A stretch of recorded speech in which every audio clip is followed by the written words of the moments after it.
Hi everyone, welcome back to my channel. If you don't know me, then my name's Lucy and I'm a final year medical student at the University of Nottingham. But I have just finished my med school finals and I've just received my results. So in today's video, we're going to be talking about results. This video is going to be split into three parts. First part is going to be my thoughts and feelings about my exams and me making predictions about what my results might be. This is a video that I made a few weeks before we got our results. The next part of the video will be my reaction to my results, and then the third part of the video will be me giving you more of a breakdown of my results and my feelings now. I wanted to make this video today just to kind of discuss what I thought of my med school finals, how the exams went. I can talk to you about my PSA exam, and I've actually got the result for that I will tell you in this video. I also thought it might be interesting to kind of predict what my marks are going to be. I only need to pass exams this year, so it does not matter what mark I get. As long as I open up my results and it says I've passed, I'm going to be happy. So I thought this year would be a fun year to kind of make some predictions. And yeah, so let me just briefly explain what's happened since I last sort of talk to the camera. So I have released a vlog of my first week of med school finals. There were 2 weeks, and across those 2 weeks there were 4 exams, 2 in each week. So we had a multiple choice exam each week and an OSCE each week. Also, since I last spoke to the camera, I have now been given my job as an F1 doctor, which is really exciting. I got into South Thames, which is one of the deaneries, which covers basically all of the southeast of England, so Surrey, Sussex and Kent. It also has some London hospitals in it as well. There were 800 jobs available in South Thames, so to make it a bit easier for us, we then had to rank groups. So I was then lucky enough to get the group I wanted, so I was going to be in the area of Kent, Surrey, Sussex, London that I wanted to be in, which was a big relief. And then essentially I was having to pick hospitals that I wanted, but also the job rotations that I wanted. So I knew that I was in the top quartile in the group that I was in. So I only really needed to rank the top sort of 40 or so jobs because there were only about 160 people in each group within South Thames. And yeah, I was basically lucky enough to get my third choice job. The most important thing for me was that this was at the hospital that I really wanted to be at. I was also really happy with my rotations. All of the jobs I'm doing, I am going to enjoy. There's no job in there that I'm dreading at all. And yeah, so I'm really happy with that. I'm excited. Now I'll briefly talk about the PSA. So that's the prescribing safety assessment that all sort of UK medical students have to do. If you pass it, it means that you can prescribe as an F1 doctor. So I did that about a week before my med school finals started. And yeah, I passed. So that's good news as well. The score doesn't matter. Again, it's a pass or fail exam. So as long as you pass, you can prescribe. But I was really surprised. I actually got 93.5%. Yeah, let's move on to talk about med school finals themselves. So I'm just going to talk about each exam in turn, tell you what my thoughts were. If I give you kind of a background of how marks work and what I normally get. So we don't get firsts or 2-1s or 2-2s or anything for this. We literally just pass or fail. But normally a first is above 70%, a 2-1 is above 60%, a 2-2 is above 50%. So last year for my fourth year exams, which were probably the most similar to the ones we sat this year, I averaged at about 75%. So that's kind of what I aim for, I guess. Prior to that, I've had a mark that's been in the low 60s before. I've had a mark that's been in the high 80s before. I've had coursework that's been in the 80s. I've had marks that have been like low 70s, high 70s. My marks have varied throughout sort of my years at med school, but I've always been in that 60 to 80 bracket. I'd say mostly I've been averaging around 70%, and I did get a first in my BMed Sci degree. I kind of look at that 70% mark as a kind of what I expect, or sort of what my nice standards are, and I do understand that they are quite high standards and that this year was quite a tough year.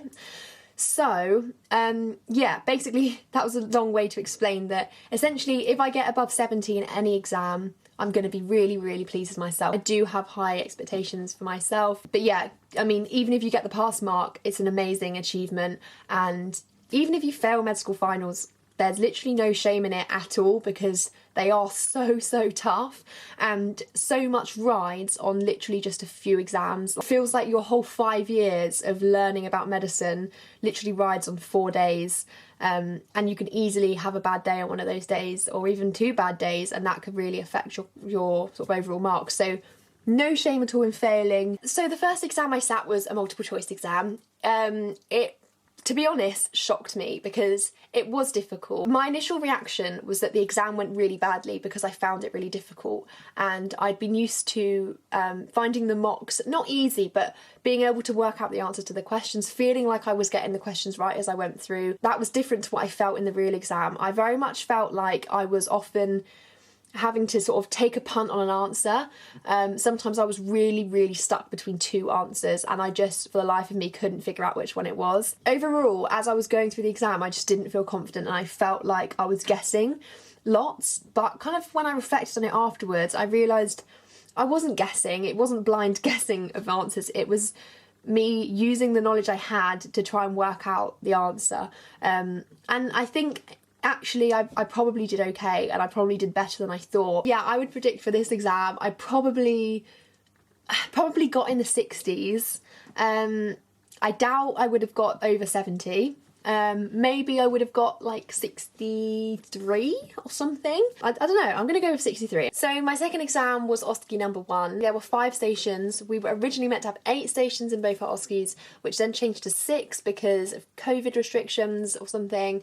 And then in this OSCE, it then got moved down to 5 stations because so many examiners were off sick, so they couldn't have the 6th station. Out of those 5 stations, I would say that 2 of them went as well as they would ever have gone, in that if I did them again now, I'd probably do exactly the same thing. One station was good and I'm happy with it, but I think it wasn't me doing my absolute best, but it was still good and I still, you know, think I will have passed it. Then there were 2 stations where in one of them I probably did okay, but it felt very much like I just felt very scatty.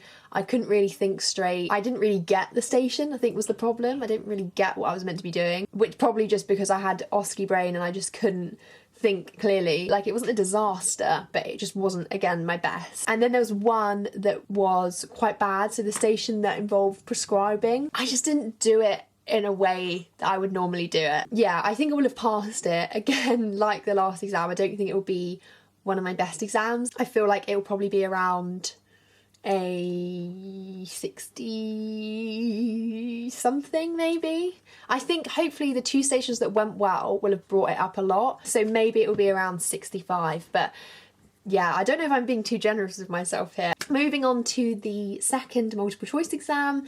This one was a lot smoother than the first one, in that for most of the exam I felt like I was going through, reading the question, I knew what the answer was, click it, move on. I wasn't flagging lots of questions to review.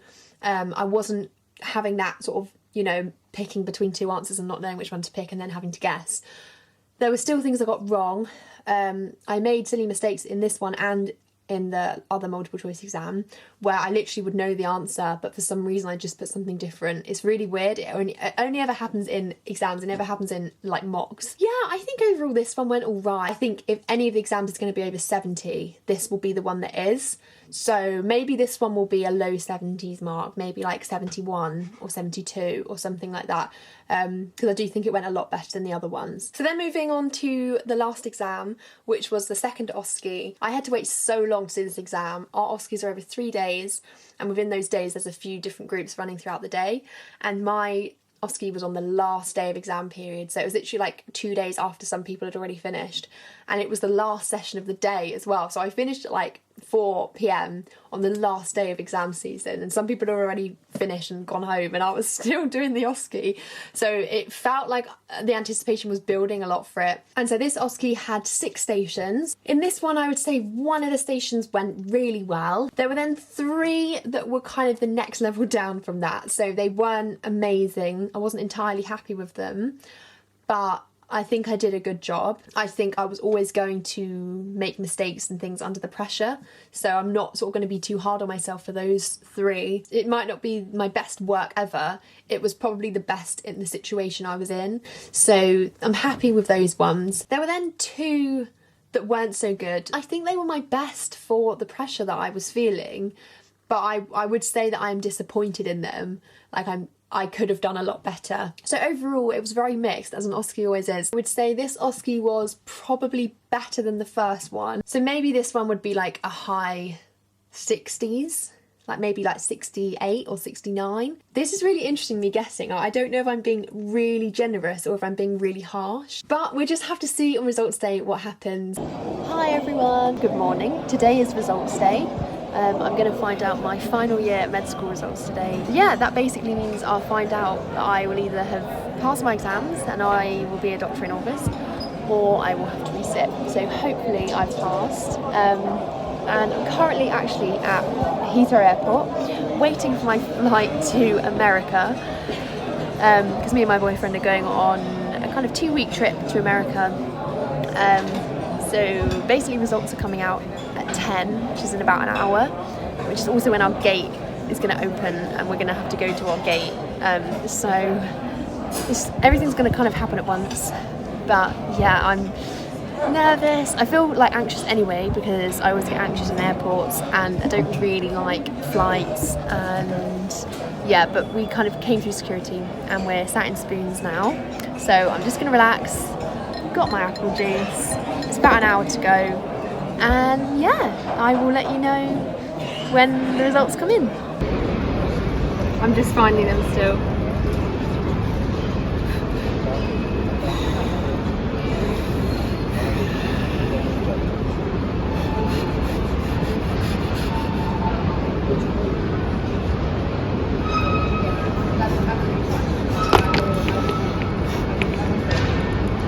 I think I passed everything.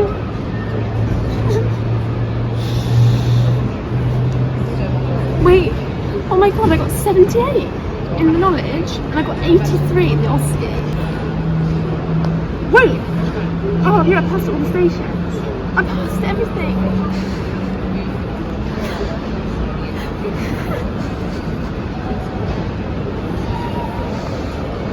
I can't believe it. I'm literally shaking.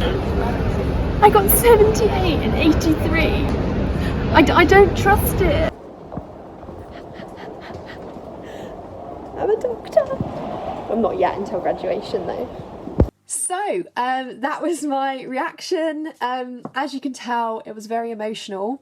It's really strange because I've never really had that reaction to results before. Like I've never really cried over results or been that kind of taken aback. I think obviously a big part of it is that I'd been waiting for this moment for 5 years, and to finally find out that I was going to become a doctor, it was just the best feeling, feeling like all that hard work paid off. And then on top of that, I was incredibly shocked by my results. And you're probably thinking, well, her predictions did not match what her results ended up being at all. I completely underestimated how well I would do. And you might be thinking, she did that on purpose, she didn't want to be too cocky, so she just downplayed it. But genuinely, I can't tell you how much I thought these exams had not been my best exams yet.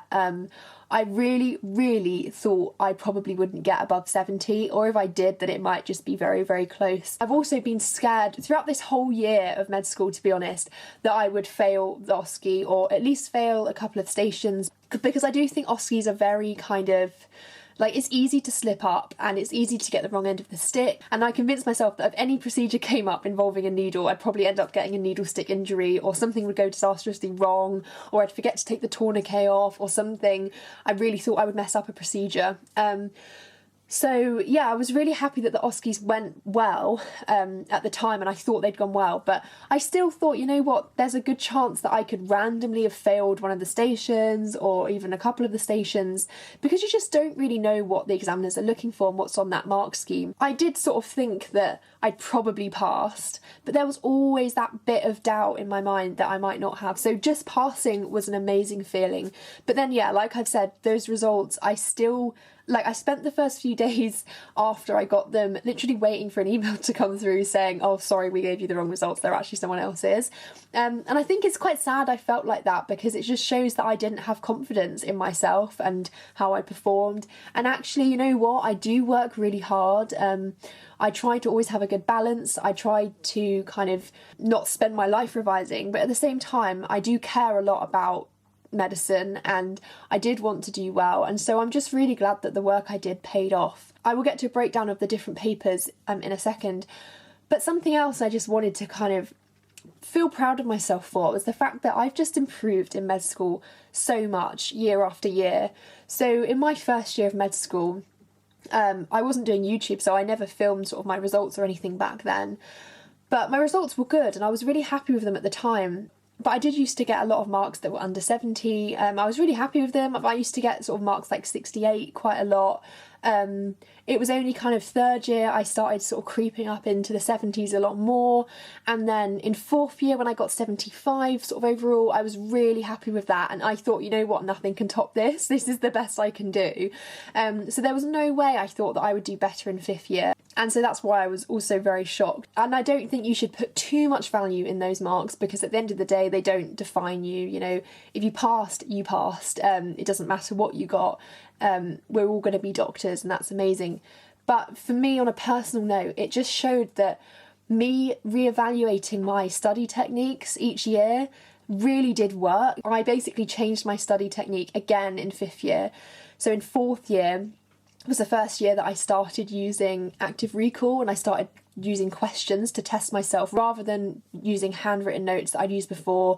I used to write out every single lecture and then go through and write them all out again and highlight them, and it did work. It allowed me to pass. I got really good marks that I was happy with. But it was in fourth year when I thought, you know what, I don't want to spend this much time writing out handwritten notes. I want to have more time to do other things. I want my studying to be more efficient. So that's when I started using Quizlet, and so all of my notes became flashcards that I would then test myself with, and I basically found that I did a lot better in exams and I saved so much time, even though the content majorly stepped up in fourth year, in my opinion, in terms of how much content there was. I was getting through the content at a lot quicker pace because I was doing my revision in such a more efficient way. And then fifth year was when I changed my technique again and I started using Notion, because I thought flashcards were a bit difficult to navigate on Quizlet sometimes, and sometimes I just wanted to test myself on one thing in particular. I didn't want to test myself on a whole set of flashcards, and that's what Notion allowed me to do. It allowed me to have all of my questions in a really organised place, and I'm just so happy that it paid off. Anyway, so let's get down into the breakdown of my results. So I've got them here. So as I said in my reaction, my overall knowledge mark was 78.9. My overall OSCE mark was 83.2, and then my overall mark was 81.09, which I'm so pleased with that. But those aren't our raw marks, so that's not actually what I got in the papers. They are our cranked marks. So basically how it works is that to pass medicine at the University of Nottingham, you have to get 50%. So that's kind of like the university set pass mark. But that's not the actual mark you have to get in the exams. Often the people that set the pass mark for the individual exams set the pass mark to actually be higher than that. So sometimes it can be 60%, it could be 65%. It basically changes based on the paper, and essentially I think doctors look at the paper and they say, how many of these questions would we expect a first year doctor to be able to answer? Like, what do we think is adequate enough to allow them to pass? So let's say they then set the pass mark at 60% for that paper. Anyone who gets 60%, because they've got the pass mark, they have to then crank their mark down to make those people's marks 50%, if that makes sense. So everyone kind of gets shifted because the actual university pass mark is 50. So if you got higher than the pass mark, you actually probably got higher in raw marks than your actual cranked mark that you get on results day. Does that make sense? I hope that makes sense. So based on that, I also got my raw marks for the knowledge papers. We didn't get a breakdown of both of the OSCE exams this year, and we didn't get a breakdown of each station what we got. It's a shame we don't get that. But basically in paper one, so this is the one I found really difficult, I got 78.89. It just makes no sense. It literally makes no sense to me. And then in paper two, which is the one I did think that went well, and I think I might have got above 70 in, I got 87.78. So yeah, basically I was completely wrong. So that's kind of the breakdown of my marks. That's all I'm going to find out now, I think. So that kind of concludes this video. Thank you for watching. Hope you found it kind of interesting in some way. I just want to say thanks to everyone who's followed my channel. It's so weird. I started this channel in second year, and I just think I've come so far in terms of Obviously I've improved at medical school, but also my videos have improved. I mean, I wouldn't say I'm an expert at making YouTube videos, but if you look back to some I made in second year, they're pretty bad. Like the editing's bad. I can't really talk on camera very well. So I feel like this channel has come really far and it's grown so much over the last few years. And yeah, I always, I don't know if you read the description boxes that I always write underneath my videos, but I always say, remember to subscribe to join me on my journey to becoming a doctor.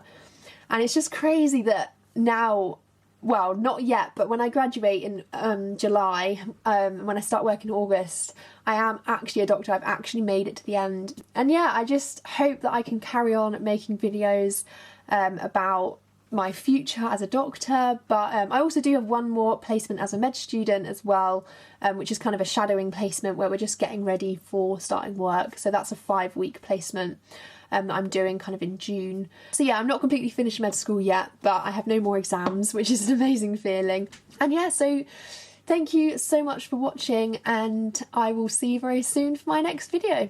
Bye!